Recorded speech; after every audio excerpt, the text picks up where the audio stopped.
लखनऊ की आशियाना सोसाइटी एक ऐसा इलाका जहां हर घर सुरक्षित माना जाता है, लेकिन इसी सोसाइटी के एक घर में 3 दिन तक एक लाश पड़ी रही। और हैरानी की बात ये थी कि उस घर में लोग भी आते जाते रहे, पर किसी को भी इस बात की भनक तक नहीं थी, क्योंकि कातिल कोई बाहर का नहीं था, बल्कि उसी घर का एक लौता बेटा था। ये कहानी है मनवेंद्र सिंह की। Shocking crime in Lucknow. A 21-year-old man has been arrested for allegedly murdering his father, Manvendra Singh, a businessman in the pharmaceutical and liquor trade. 50 साल के एक सक्सेसफुल बिजनेसमैन और कई पैथोलॉजी लैब के मालिक।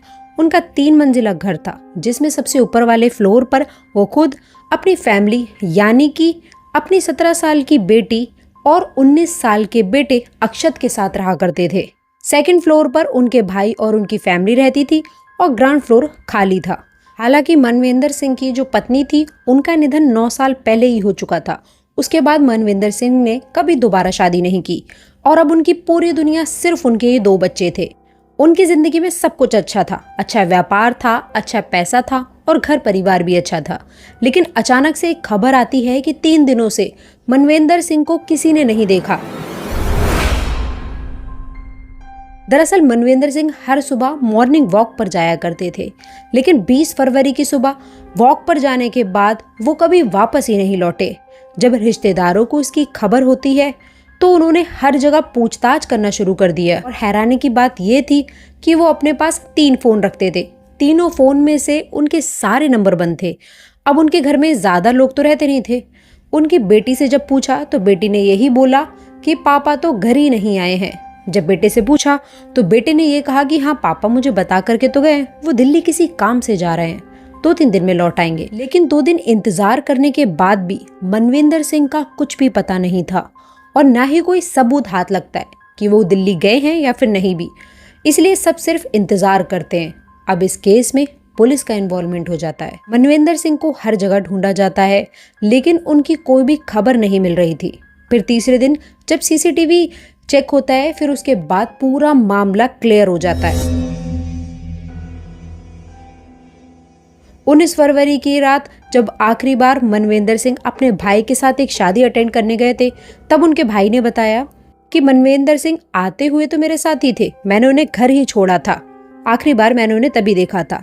और जब सीसीटीवी अच्छी तरह से देखी जाती है तो उसमें मनवेंद्र सिंह घर के अंदर जाते हुए तो दिखते हैं, लेकिन वो घर से बाहर आते हुए नहीं दिखते हैं। अब बड़ा सवाल ये था कि जब वो घर से निकले ही नहीं थे तो आखिरकार वो गए कहाँ। अब पुलिस एक एक करके घर में जितने भी लोग मौजूद होते हैं सबसे पूछताछ करना शुरू करती है। घर में मौजूद 17 साल की बहन 3 दिन तक एकदम शांत रहती है। पुलिस को भी उस पर शक होता है, लेकिन वो कोशिश तो बहुत कर रही थी कि सब कुछ नॉर्मल लगे, लेकिन उसके चेहरे से ही उसका डर नजर आ जाता है। वो सब जानती थी, लेकिन बता क्यों नहीं रही थी। कुछ ही समय बाद में पुलिस के सामने भी सच सामने आने वाला था। जब उन्होंने अक्षत से सख्ती से पूछताछ शुरू की तो वो पूरी तरह से पुलिस के सामने सारा सच बताने को तैयार हो जाता है। और फिर जो सच सामने आया वो इंसानियत को पूरी तरह से अंदर तक हिला देने वाला था।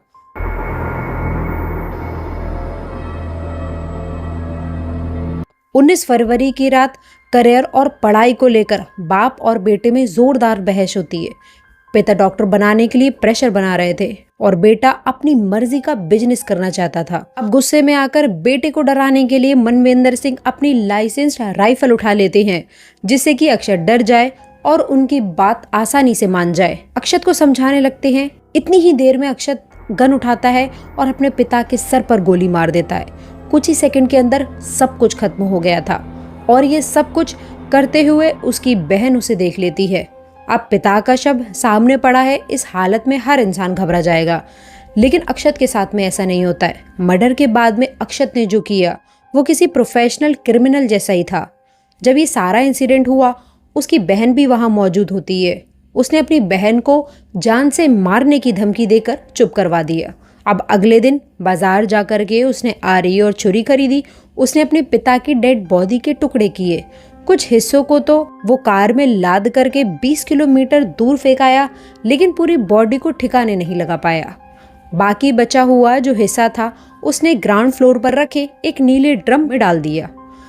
अब ये सारी बात सुनने के बाद में पुलिस भी हैरान थी कि कोई बेटा अपने पिता को मारने के बाद में ऐसे कैसे कर सकता है। पुलिस तुरंत इन्वेस्टिगेशन शुरू करती है। उसके बाद में वो अक्षत के साथ उसी घर में पहुंचते हैं।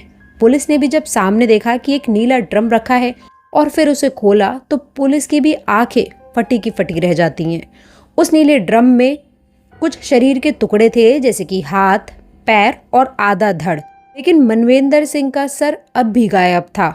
जब अक्षत से इसके बारे में पूछा गया कि आधा शरीर तो ड्रम में है और बाकी शरीर तुमने कहाँ फेंका, तो वो ये बताता है कि जब मैंने अपने पिता को जान से मारा तो 3 मंजिल से नीचे लाना इतना मुश्किल था और लोगों का भी आना जाना लगा हुआ था, इसलिए मैं उनका शरीर काट कर धीरे धीरे करके फेंकने लगा था।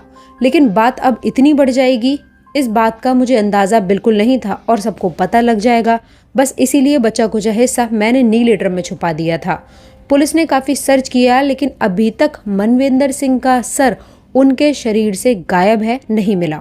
पुलिस ने आगे कार्रवाई शुरू की और उन्हें ये पता लगता है कि अक्षत और उसके पिता के बीच में काफ़ी लंबे समय से करियर को लेकर, नीट की प्रिपरेशन को लेकर दोनों के बीच में कहासुनी होती रहती थी। इसी गुस्से में आकर अक्षत ने अपने पिता की जान ले ली। अभी अक्षत को पुलिस ने गिरफ्तार तो कर लिया है और पकड़े जाने पर अक्षत मीडिया वालों से सिर्फ इतना ही बोलता है कि मेरे से गलती हो गई है। मीडिया वालों से पूछते हैं कि क्या तुम्हारी बहन भी इसमें शामिल है। अक्षत साफ इनकार करता है कि जो भी किया है वो सिर्फ मैंने किया है, उसका इससे कुछ लेना देना नहीं है। अक्षत, क्या इसमें आपकी बहन भी इन्वॉल्व है? बहन इन्वॉल्व है इसमें। ये थोड़ा टेबल। अक्षत, बहन इसमें इन्वॉल्व है आपकी? क्या तो चाची? आपने अब ये सोचो कि 19 साल की उम्र में उसके सामने अभी पूरी जिंदगी है, लेकिन एक पल के गुस्से ने सब कुछ खत्म कर दिया। ना तो वो अब डॉक्टर बन पाया और ना ही अब वो अपने पिता का सपना पूरा कर पाएगा। अब उसकी सिर्फ एक ही पहचान है कि वो अपने पिता का कातिल है। कभी कभी रिश्तों में दबाव और गुस्सा इतना खतरनाक बन जाता है कि वो सिर्फ एक इंसान नहीं बल्कि पूरे परिवार की कहानी खत्म कर देता है। आपका इस केस के बारे में क्या कहना है? अपनी राय ज़रूर बताइएगा। वीडियो अगर अच्छी लगी हो तो वीडियो को लाइक और चैनल को सब्सक्राइब करना। Thank you.